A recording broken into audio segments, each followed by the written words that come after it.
तो दोस्तों फाइनली पूरे देश ने प्रधानमंत्री की अपील पे अमृत महोत्सव मनाया। आज़ादी के 75 साल पूरे हुए हैं, जिसको अमृत महोत्सव के रूप में पूरे देश ने काफ़ी अच्छे ढंग से मनाया और हर घर तिरंगा का भी भरपूर समर्थन किया।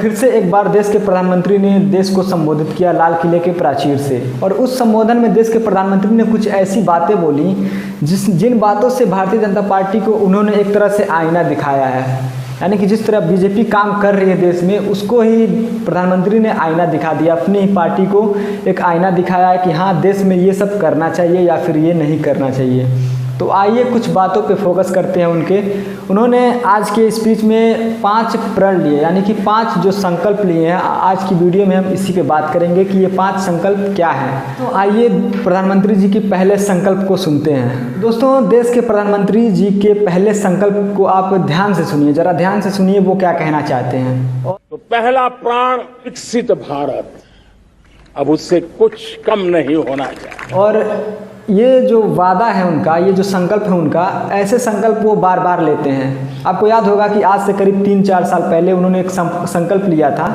कि आज़ादी के 75वें साल को, यानी जब हम अपने आज़ादी का अमृत महोत्सव मनाएंगे, उस समय देश की हर एक जनता के पास अपना खुद का पक्का मकान होगा। कोई भी व्यक्ति ऐसा नहीं होगा जो कि कच्चे मकान में रहेगा।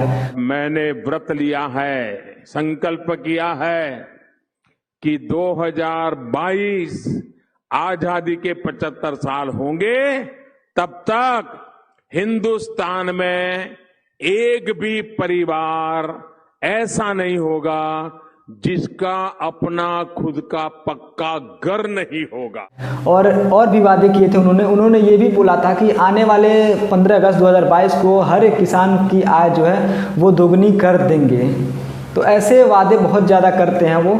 आइए उनके दूसरे वादे को, यानी दूसरे संकल्प को सुनते हैं, उसके बाद बात करते हैं। दूसरा प्राण, किसी भी कोने में हमारे मन के भीतर, हमारे आदतों के भीतर गुलामी का एक भी अंश अगर भी अभी भी है, तो उसको किसी भी हालत में बचने नहीं देना। इस संकल्प के भी अलग मायने हैं। आप जब भी मार्केट में जाते होंगे, कोई भी सामान खरीदने जाते होंगे, तो आप उस मार्केट में गौर करते होंगे कि आपको हर एक चीज़ पे, सुई से लेके हवाई जहाज़ तक, जब भी आप कुछ खरीदने जाते हैं उस पर आपको भर भर के टैक्स देना पड़ता है। और ये सारे जो टैक्स है वो गुलामी की याद दिलाते हैं। जब भारत में अंग्रेज़ों का शासन था, उस समय जब भारत देश गुलाम था, उस समय भी इसी तरह भर भर के टैक्स जनता से वसूले जाते थे। खासकर गरीब जनता से इतने टैक्स वसूले जाते थे। तो ये वाला पॉइंट भी कुछ पल्ले नहीं पड़ता है देश की जनता को। दोस्तों तीसरा जो संकल्प है उसको भी आप ज़रा सुन लीजिए। इस तीसरे संकल्प में उन्होंने ये कहा है कि हमें अपने देश की विरासत पे गर्व होना चाहिए। तीसरी प्राण शक्ति,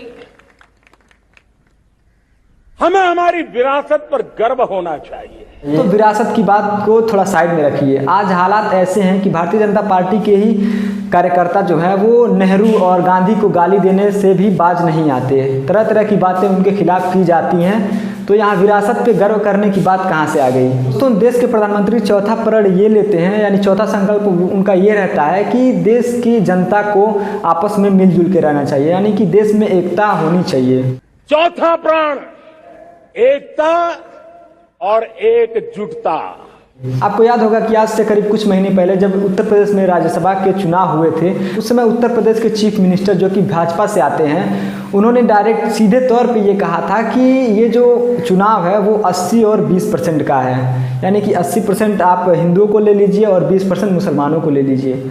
तो यहाँ पे एकता और एकजुटता है कहाँ पे, जिसकी आप अपील कर रहे हैं? वो तो देश के बड़े बड़े नेता उसके खिलाफ जो है बयान दे रहे हैं। तो आपको सबसे पहले तो उन नेताओं को समझाना चाहिए कि देश में एकता और एकजुटता फैलाइए, तभी देश की जनता आपस में एकजुटता से रह सकेगी। और दोस्तों फाइनली जो उनका 5वां प्रण है वो ये है कि देश के नागरिकों और यहाँ तक कि प्रधानमंत्री, मुख्यमंत्री या फिर राष्ट्रपति को अपने कर्तव्य को पूरा करना चाहिए। 5वां प्राण है नागरिकों का कर्तव्य। नागरिकों का कर्तव्य